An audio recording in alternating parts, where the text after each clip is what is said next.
Lahore लाहौरे festival ने लोगों को अपनी तरफ मुतवज्जा कर लिया। पंजाब के मुख्तलिफ रवायती खानों के स्टॉल्स लगाए गए।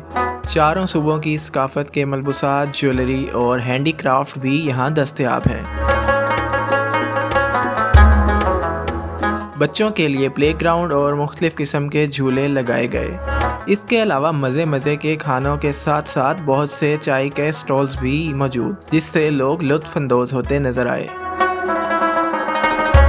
लाहौरियों के साथ साथ दूसरे शहरों से भी लोग मेले को एंजॉय करने पहुंच गए। बहुत अच्छा लग रहा है, बहुत अच्छा एंजॉय हम कर रहे हैं। हम कोयटा से आया था इधर पठान में। बहुत अच्छा है, खाना है, चाय भी अच्छा है, हर चीज़ बहुत, लोग भी अच्छा है, चाय पिया है बहुत अच्छा है, काफ़ी पिया है बहुत अच्छा। स्टॉल लगाए उन्होंने, बहुत अच्छी चीज़ें लोग बना रहे हैं, मतलब हाथ की जो उन्होंने है उनमें टैलेंट वो दिखा रहे हैं अपना। और यहाँ पे खानों के स्टॉल भी लगे हुए हैं, बहुत अच्छे खाने हैं, मुनासिब रेट पे है। लोगों का रिस्पांस तो काफ़ी अच्छा है, हर जगह पे रश लगा हुआ है और बच्चों के साथ वाहवाही है। आपको कोई रिस्पांस बढ़ता हुआ नज़र आ रहा है? शुरू में थोड़ा सा स्लो था, अब काफ़ी तेज़ हो गया। आज कॉली नाइट भी है।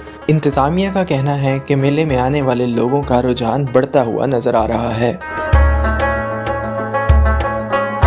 मुख्तलिफ लोगों की आपने राय जानी कि लोग किस तरह से इस इवेंट को एंजॉय कर रहे हैं। उनका कहना है कि इस तरह के इवेंट्स फैमिलीज़ के लिए, बच्चों के लिए जो है वो एक तफरीह का बाइस बनते हैं।